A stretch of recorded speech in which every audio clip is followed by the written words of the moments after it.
안녕하세요. 핑퐁 대표이사 서성원입니다. 오늘은 스타트업 CEO를 위한 개발 상식에 대해 알아보겠습니다. 개발 상식 모르시면 외주업체에 당하시는 겁니다. 우리는 평소에도 여러 가지 데이터를 다루기 위해 한글이나 마이크로소프트 워드, 엑셀과 같은 프로그램을 사용하고 있습니다.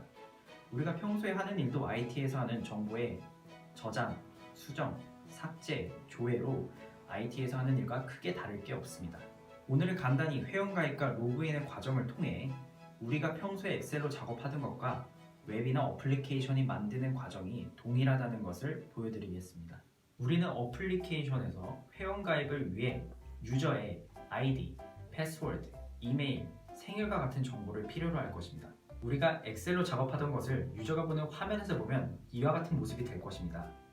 유저는 이 화면에서 아이디, 패스워드, 이메일, 생년월일과 같은 정보를 입력한 후에 회원가입 버튼을 누르게 되면 URL을 타고 서버에 회원가입 요청을 하게 될 것입니다. URL은 보시는 형태와 같습니다.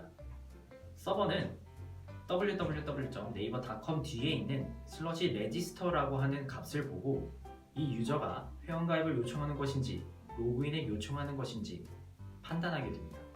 지금은 뒤편의 주소값이 register이므로 회원가입을 위한 절차를 실행하게 됩니다. 절차를 실행하게 되면 서버는 유저한테 받은 아이디, 패스워드, 이메일, 생년월일 주소를 데이터베이스에 저장하게 됩니다. DB, 데이터베이스는 앞에서 본 엑셀과 같은 표의 형태와 같습니다. 서버는 회원 정보를 DB에 저장한 후 유저에게 회원가입에 성공했다고 응답할 것입니다. 후에 유저가 다시 로그인을 요청하게 되면 이 뒤편에 있는 주소값이 로그인이라고 변경될 것이고 이곳에 요청을 하게 되면 서버는 기존의 아이디와 일치하는 아이디가 있는지 조회를 한 후에 그 아이디의 패스워드와 유저에게 받은 패스워드 값이 일치하는지 확인할 것입니다.